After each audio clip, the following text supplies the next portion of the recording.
Aaron, the last time you were here in 2022 was with the Packers, and since then you've been through a lot of change with the injury, with the move to New York.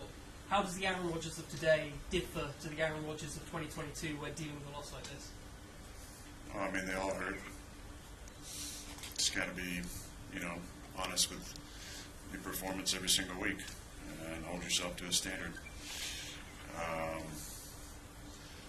Obviously, that was below my standard. I just found out I've never thrown 2 picks in the first quarter before, so that's a first. One of us cost, obviously, 7, and the other, could cost 3. So in a game where you lose by 6, plays like that are exponentially highlighted. So 3 turnovers for me is definitely out of character, and I'm disappointed. Aaron, what happened on that last one? I just kind of underthrew it a little bit. Aaron, what was the difference between the first half and the second half? You got into a bit of a groove with your receivers. Well, I mean, I think we had a lot of 3-and-outs to start. They kind of got in their zero package, and 3rd and long is tough to convert.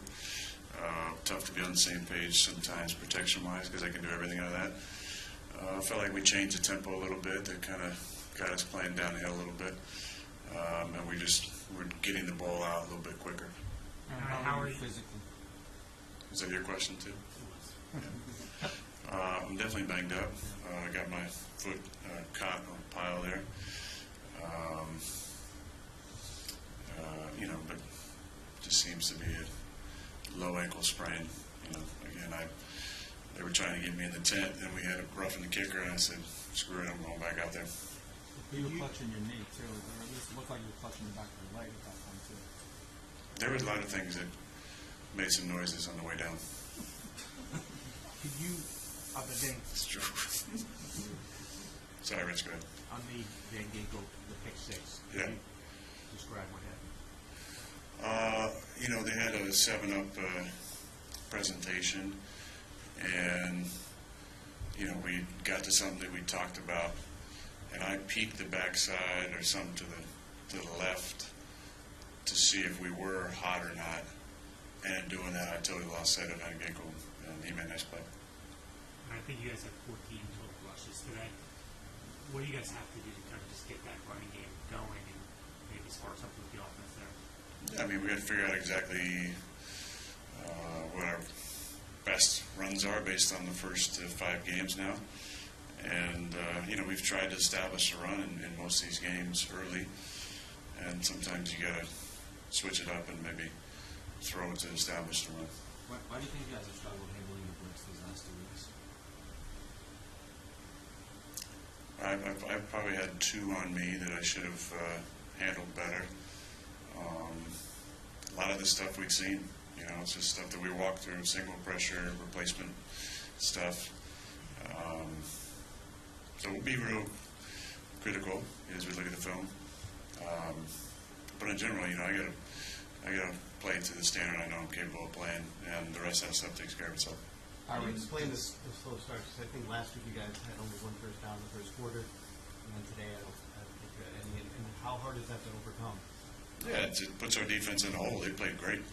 They gave up 16 points to that offense. It's been ripping everybody up without Sauce for a decent part of the game, without MC. So credit to Brick and those boys over there. I mean, my guy B.E. came up with another big-time pick that we turned into points. So they kept us in the game, and we, kind of did just enough. But we need to be playing from the lead. So we got to start faster. We say it every week. What's the magic recipe for that? We're going to go spend some time this week trying to figure that out. Aaron, despite the loss, obviously Garrett Wilson had 13 catches, good rapport with Tyler Conklin. I think if you take the pick 6 away, there was still some positives offensively. Yeah, you can't take it away, though. No. You've got the Bills next, though, and the Steelers. So what I'm getting at is, obviously they're 2 good teams in good form. What can you take from are there any positives you can take going into those games on today? I think there's always positives to take. It's good to get G involved. Moved him around a lot, gave him a lot of different routes. And could have had even some bigger ones. He slipped on the one that could have been a touchdown. He slipped on the in-break that could have been a big one out the back. So the field, there was some conversation around the slipperiness of the field, but shoot, both teams are playing on it. We got to handle that. But the most important positive to take with us is if we stick together, because there'll be a lot of people outside the building who won't be sticking with the Jets.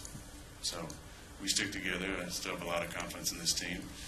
I think it's a team that's going to make a run. Now, whether that run starts next week, the following week, or whenever it might be, I'm confident in our guys. I'm confident in leadership, and confident we'll get this thing straightened out. Aaron, how would you assess where the offense is through 5 games? We're playing below our potential. Too many mistakes. I thought until now, I think we've only had 2 turnovers, which was good because you give ourselves a chance. But we're slow starters. We're, too many mental errors, and just too many mistakes in general. That's hard to overcome. And then, for me, I got to take care of the football. You can't turn the ball over 3 times and win in this league. Couple more? Is being without Morgan Moses making a difference? I mean, I don't want to say we don't miss Morgan. He's a fantastic player, and his personality is so infectious for us. I'll have to look at the film, but I have a lot of confidence in Olu playing right side or left side at any point this season. The more reps he gets, the more comfortable he's going to be. We got to help him out from time to time, but you like to help any tackle out.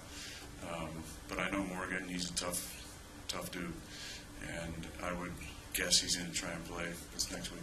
Aaron, before the game, I spoke to Minnesota Vikings legend Jake Reed, and he said the most intimidating thing about playing the New York Jets is Aaron Rodgers. So I wondered, what's it like for you to get respect from a legend like this and be the sort of person that puts fear into that?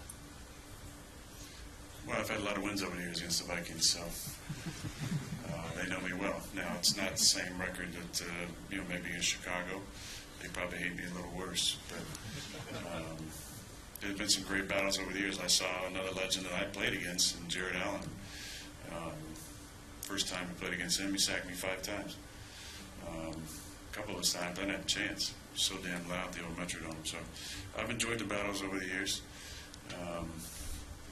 Unless we both get to the Super Bowl, the way the schedule is laid out, I'm not sure there's going to be another one. So it's been good battles over the years. I have a lot of respect for that team. Some of those guys, I guess there's less now, but Harrison Smith, I played against him since his rookie year in 2012, I believe. A lot of respect for him. A lot of great battles over the years, and thankful for the rivalry, although it's not as big of a rivalry as Green Bay, Chicago. Okay. Thanks, everyone. All right, in terms of the surface, you said you guys said it was slippery. How did you find it? I don't run as fast as those guys, so it wasn't slippery for me.